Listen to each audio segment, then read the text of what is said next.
todos e a todas. Eu vou realmente pedir licença à mesa para poder falar aqui um pouco mais próximo de todos e tentar travar um importante diálogo sobre essas relações tão conflituosas hoje em dia entre o sistema de justiça e o sistema único da assistência social. Eu queria cumprimentar a mesa, parabenizar Gilberto pela excelente exposição, dizer da alegria de estar aqui presente, agradecer um honroso convite. Eu fiquei muito lisonjeado de poder estar presente nesse evento, até porque, vocês vão entender um pouco mais, eu sou um entusiasta do Sistema Único da Assistência Social e, fundamentalmente, da função e do papel da assistência social. Eu tive a oportunidade de conhecer o trabalho hoje ao lado de um assistente social que contribui imensamente com o meu trabalho e com eventuais resultados que ele possa existir. Eu vou explicar aqui por quê. Eu queria dizer também da alegria de retornar a Brasília, reencontrar a Thelma, porque hoje foi um dia de reviver algumas situações, porque eu estive de manhã, esse é o segundo evento que eu participo, no Ministério Público de Goiás, discutindo, junto com a ex-secretária nacional da Assistência Social, Denise Colim, sobre o papel do Ministério Público na implementação e na estruturação do SUAS. Ele discutiu com promotores, discutiu com a rede, foi muito rico o evento e me fez lembrar das vezes que eu vim a Brasília, a convite da Secretaria, justamente para se discutir, dentre outros pontos, a judicialização do SUAS. E eu começo minha exposição tentando passar para vocês um pouco, vocês vão sentir um pouquinho a diferença no discurso, de que lugar eu falo para vocês. Ou seja, embora eu seja um integrante do sistema de justiça, a minha atividade ela tem uma peculiaridade que pode ser importante para que vocês compreendam. Eu sou promotor de justiça da infância e juventude de Natal, e um Ministério Público que tem nessa área 5 promotorias. E a minha promotoria ela tem uma responsabilidade um pouco diferente daqueles promotores com quem vocês travam contato. A minha promotoria é uma promotoria de tutela coletiva da infância e juventude. Então eu não atuo diretamente nos casos individuais, mas a minha preocupação, a minha responsabilidade é com o funcionamento de alguns sistemas que são importantes, que são fundamentais para que os direitos da criança e do adolescente possam ser respeitados. E eu trabalho fundamentalmente com o SUAS e com o SINASE, o Sistema Único de Assistência Social e o Sistema Nacional de Atendimento Socioeducativo. E eu trabalho junto com o assistente social ao meu lado, que é quem acompanha as estruturas, frequenta mais do que eu, inclusive, os serviços. Eu digo que às vezes brinco, eu sou os olhos do senhor, eu chamo de senhor, embora seja muito jovem, nesses serviços, uma relação absolutamente construtiva. E a partir dessa experiência, eu queria trazer para vocês algumas questões importantes. No Brasil todo, há um conflito e uma discussão enorme que teima em não terminar acerca dos efeitos nocivos da judicialização do SUAS para o próprio funcionamento do sistema da assistência social. E eu gostaria de dizer que essa expressão judicialização do SUAS não é, quando você compreende o problema, ele não é o problema nos moldes que a gente concebe os problemas de judicialização. Isso vai trazer uma primeira ideia que é muito importante e que constou dessa importante pesquisa que foi divulgada agora em dia 19. A gente acompanhou em alguns momentos, eu tive inclusive com uma pesquisadora, uma pesquisa muito séria, quase 300 páginas de pesquisa, onde foram ouvidos por várias pessoas que utilizam e fazem parte do Sistema Único da Assistência Social, onde ela tentou debater e discutir seriamente essas relações. E por que eu digo isso? Quando a gente pensa na judicialização da saúde, qual é o problema que que se coloca entre o sistema de saúde e o sistema de justiça. É que muitas vezes o sistema de justiça ele está substituindo o sistema de saúde, determinando medicamentos, determinando os tratamentos, fazendo com que muitas vezes os profissionais da saúde, ao invés de oferecerem um serviço de qualidade, eles encaminhem o usuário para o Poder Judiciário, para que o Poder Judiciário determine sem licitação, esse tipo de coisa. Não é esse o nosso problema. O problema não é que o Judiciário está se ocupando da proteção social, que é a responsabilidade dos SUAS. Não é esse. O problema é que o Judiciário não está, desconhece tão profundamente, eu digo o Judiciário não, o sistema de justiça desconhece tão profundamente o Sistema Único da Assistência Social, que ele tem, através de, principalmente das requisições, e muitas requisições inadequadas, contribuído para que o Sistema Único da Assistência Social não possa realizar as suas responsabilidades, não possa realizar as suas funções. Então, me parece que essa pesquisa ela apresenta dois dados que são fundamentais para a gente começar a compreender o âmago desse problema. O primeiro deles é o seguinte, é que normalmente o sistema de justiça demanda o Sistema Único da Assistência Social em questões pontuais, em questões individuais, em casos concretos em relação aos quais eles precisam de um pronunciamento de um profissional da área do serviço social. Nessa pesquisa, a professora Ana Paula, logicamente não é uma realidade do país, eu vou explicar aqui porquê, mas ela identifica, por exemplo, que só foi constatado nos tribunais 3 ações coletivas, mas muitas ações individuais, pulverizadas lá no Judiciário. E a segunda questão, e a mais grave, é que existe uma demanda coletiva do SUAS, a ser realizada pelos profissionais do SUAS, que está sendo inviabilizada pelas requisições injustificadas do sistema de justiça. Então é a partir desse problema que eu acho que a gente precisa pontuar algumas questões.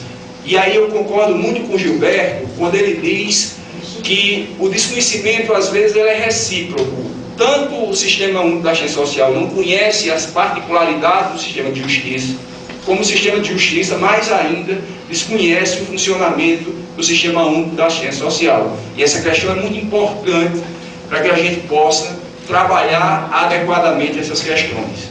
Então, o primeiro ponto que eu queria tratar é justamente como está moldado o sistema de justiça. Quais são os desafios que o sistema de justiça enfrenta, principais, no Estado democrático de direito? E, principalmente, como é que o sistema de justiça vem reagindo a esses desafios? A primeira questão que você precisa colocar, eu acho importante pontuar, é que, inclusive discuti isso com o próprio Dr. Marcos Fowler, que foi uma das referências trazidas pelo Gilberto, é que é até discutível a existência de um sistema de justiça. Nós temos realmente um poder judiciário, um Ministério Público, uma Defensoria Pública, posso até incluir, forçando um pouquinho, as delegacias de polícia, alguns órgãos que muitas vezes não conversam tão bem entre si. Lhe falta aquela organicidade própria de um sistema, lhe falta aquela atuação mais conjunta, que já é uma primeira dificuldade. Mas, logicamente, a gente tem um sistema de justiça mais amplo, porque nós temos algumas responsabilidades comuns. E vamos lá. Qual é o desafio, qual é o primeiro ponto que eu queria tratar nessa parte? Uma das questões mais exaltadas pela assistência social, uma das grandes conquistas da assistência social, foi ela deixar, isso é dito por todos, deixar de ser concebida como caridade, como benemerência, e como prática assistencialista, e passar a ser incluída no campo das políticas públicas, passando a ser compreendida como uma política pública no campo dos direitos. Ou seja, ser reconhecido como política pública foi um enorme avanço para a assistência social no Brasil. Só que o sistema de justiça, e eu até trabalho também academicamente com essa questão, eu estudo um pouco isso, ele tem muita dificuldade de lidar com os direitos que dependem de políticas principalmente porque as políticas públicas, elas são, em primeiro lugar, complexas, elas possuem uma complexidade natural, elas precisam articular com outros órgãos, e elas são contínuas, elas precisam haver uma continuidade. E é preciso primeiro enfrentar esse desafio, ou seja, será que o sistema de justiça tem se desincumbido dessa sua responsabilidade de acompanhar adequadamente políticas públicas, em especial a política pública da assistência social? Essa questão é importante, porque se a gente trouxer para uma perspectiva histórica, a gente vai perceber que no Estado liberal, a época do Estado liberal, a época da Revolução Francesa e de toda a sua influência no mundo, não se discutia, do ponto de vista do direito, políticas públicas. Política pública era algo absolutamente estranho ao direito. Por quê? Porque a lógica do sistema de justiça, nessa época, era uma lógica de lidar com direitos individuais. E uma lógica de lidar com direitos individuais em relação aos quais as violações já aconteceram e que cabia ao judiciário dar uma solução aplicando a lei àquele caso concreto. Ou seja, nessa época não havia sequer previsão mais ampla de direitos sociais, como é o caso do direito à assistência social. Ou seja, vivíamos um modelo de Estado, isso é importante, em que apesar da existência de um muro, de uma barreira, que separava aqueles que viviam em condições indignas dos bens sociais, o Estado não se responsabilizava em vencer essas desigualdades e oferecer proteção a essas pessoas. Esses cidadãos, eles só viam o Estado a partir do seu aparelho repressor, ou seja, quando cometiam um ato infracional, um crime, viam o sistema de segurança cobrando deles uma resposta. E nesse momento, e a partir dessa lógica, se construiu o sistema de justiça, ou seja, uma lógica de simplesmente aplicar uma lei a um caso concreto, sem se preocupar com questões mais complexas, como, por exemplo, direitos que não dependem só de lei. E aí onde a gente chega nessa questão. A partir de 88, há uma mudança no modelo de Estado. A gente passa a ter uma Constituição apelidada por todos por ser uma Constituição cidadã. E o que é que isso representa, grosso modo? Representa fundamentalmente o seguinte: é uma Constituição comprometida com os direitos da cidadania. É uma Constituição comprometida com os novos direitos. É uma Constituição comprometida com os direitos sociais, comprometida com o direito à assistência social. E é também uma Constituição cidadã, porque ela permite a participação do cidadão nas decisões políticas. E o cidadão participa das decisões políticas, nas conferências, e eu admiro muito a política por isso, os trabalhadores por isso. O SUAS nasceu da base, nasceu de uma reivindicação dos trabalhadores, nasceu das conferências, dos conselhos, da atuação dos profissionais. O cidadão participa também quando entra com ações coletivas, como ação popular, quando representa o Ministério Público, por exemplo, entrar com ação civil pública e assim por diante. Só que esses direitos da cidadania, tem essa primeira questão, são direitos que não se efetivam apenas com a mera e simples aplicação da lei. O direito à assistência social não se efetiva só com a lei orgânica da assistência social sendo colocada em prática. Por quê? Porque o direito à assistência social, como outros direitos, eles dependem, além da existência de uma lei, de políticas públicas que precisam ser construídas, organizadas, planejadas, de atividades, várias ações governamentais, do Poder Legislativo, do Poder Executivo, direcionadas para quê? Para que esses direitos possam ser paulatinamente concretizados na vida social. E a Constituição de 88, ela não se limita a criar esses direitos, não se limita a impor que sejam desenvolvidas políticas públicas, ela também cria um sistema de justiça. E esse é um ponto que parece importante para as conclusões que eu quero chegar lá na frente. Qual é a responsabilidade desse sistema de justiça?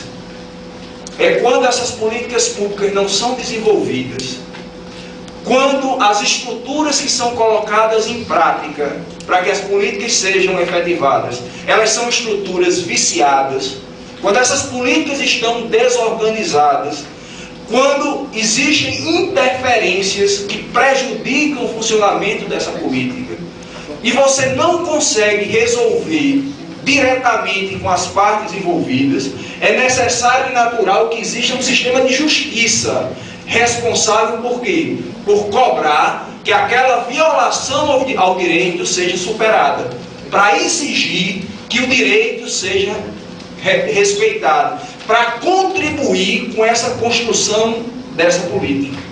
E se a gente parar para pensar um pouquinho, eu estou trazendo para vocês no começo uma noçãozinha de direito, do sistema de justiça, para facilitar a nossa compreensão, é que, do ponto de vista da normativa, da legislação, não existe apenas um dever de implementar políticas públicas. Nós já temos, em muitas situações, políticas públicas devidamente estruturadas, devidamente organizadas, algumas melhor planejadas, outras nem tanto.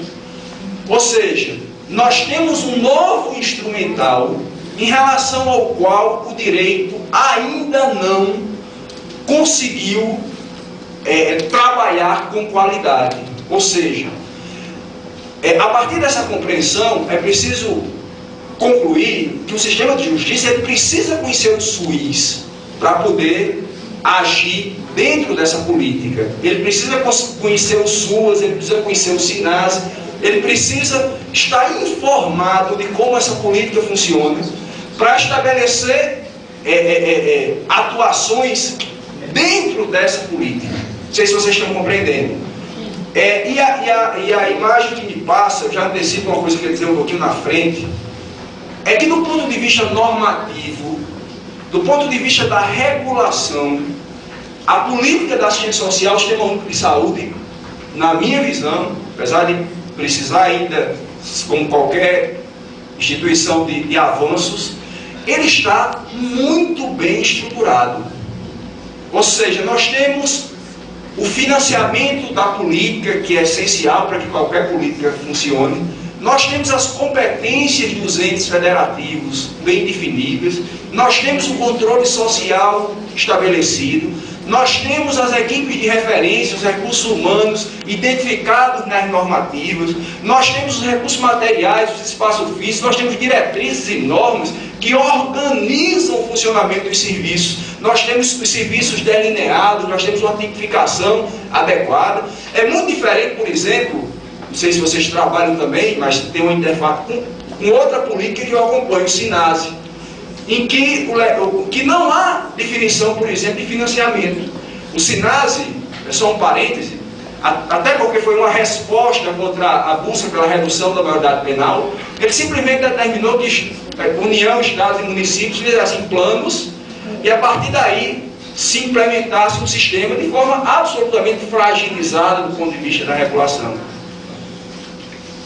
Então há uma responsabilidade desse sistema, e a pergunta que eu faço é: até que ponto o sistema de justiça tem colocado a sua lupa para as questões coletivas que envolvem o funcionamento, por exemplo, do Sistema Único da Assistência Social?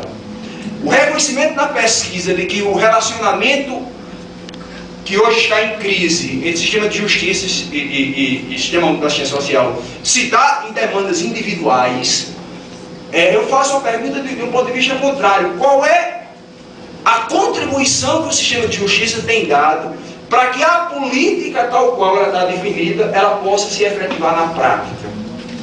E eu digo isso trazendo para vocês a experiência do meu estado, a experiência da minha promotoria, que tem essa característica de acompanhamento do sistema. Embora a própria pesquisa revelou, eu acho que mais de 10 ações, mas às vezes no sistema de justiça não é fácil fazer essa pesquisa. Mas, por exemplo, só para dar uma ideia para vocês de algumas questões que estão na ordem do dia da discussão na promotoria que eu atuo. Uma delas é a gestão do trabalho no SUAS, e aí eu vou trabalhar com a gestão municipal.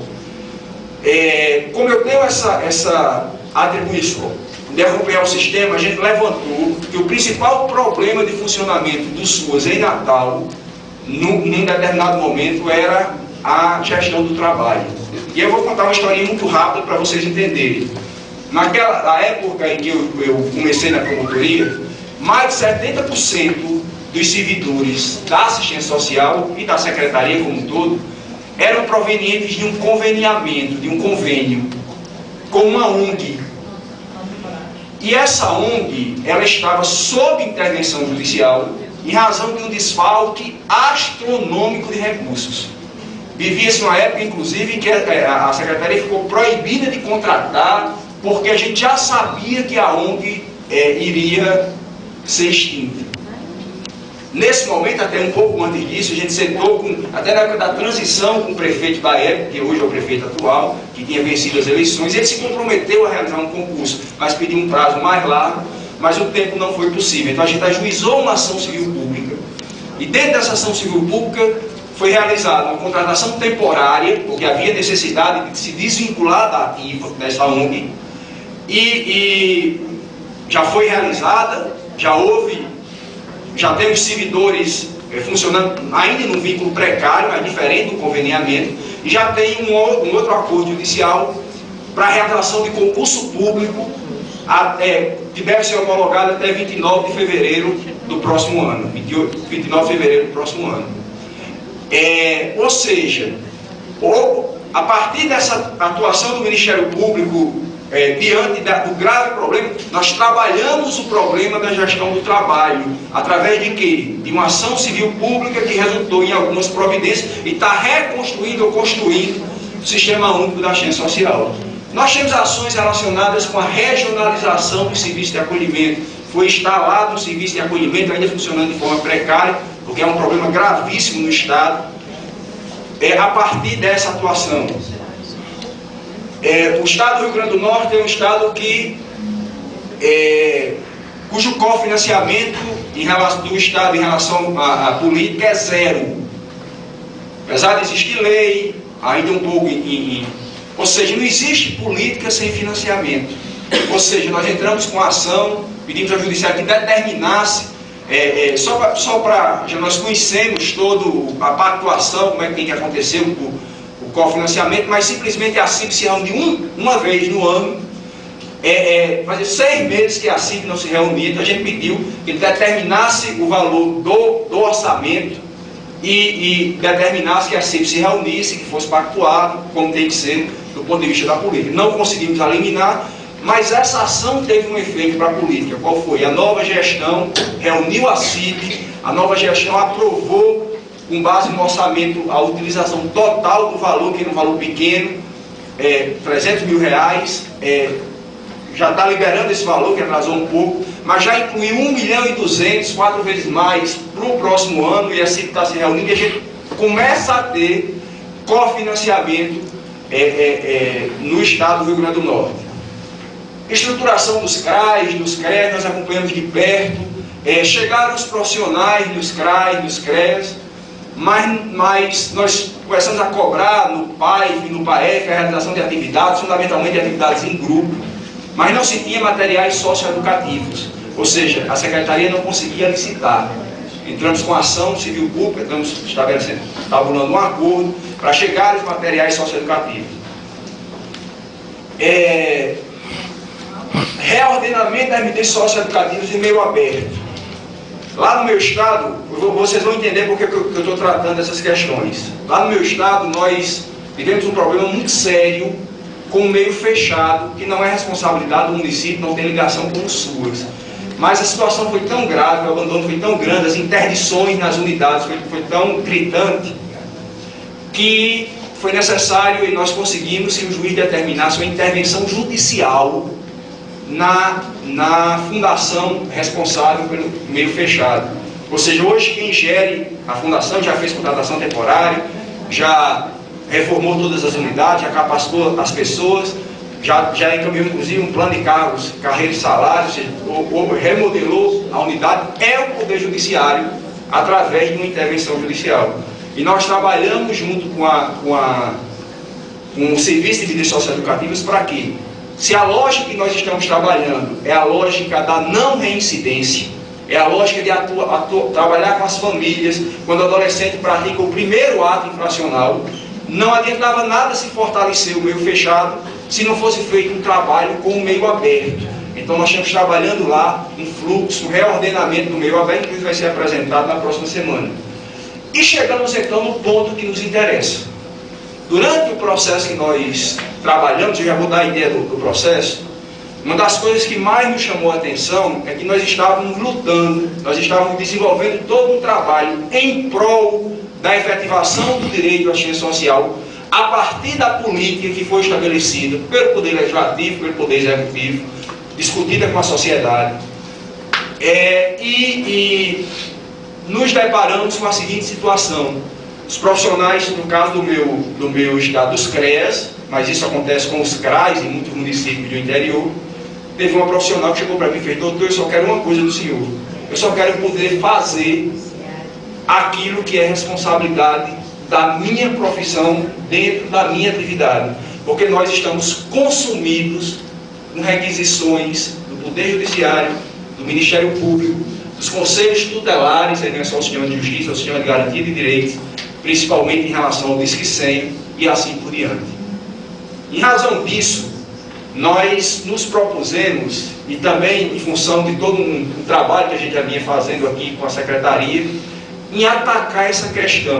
Não adiantava nada a gente estar fazendo todo o esforço para estruturar, para garantir uma gestão do trabalho eficiente, para fazer com que a política funcione, se os próprios órgãos do sistema de justiça estão contribuindo para que ela não funcione.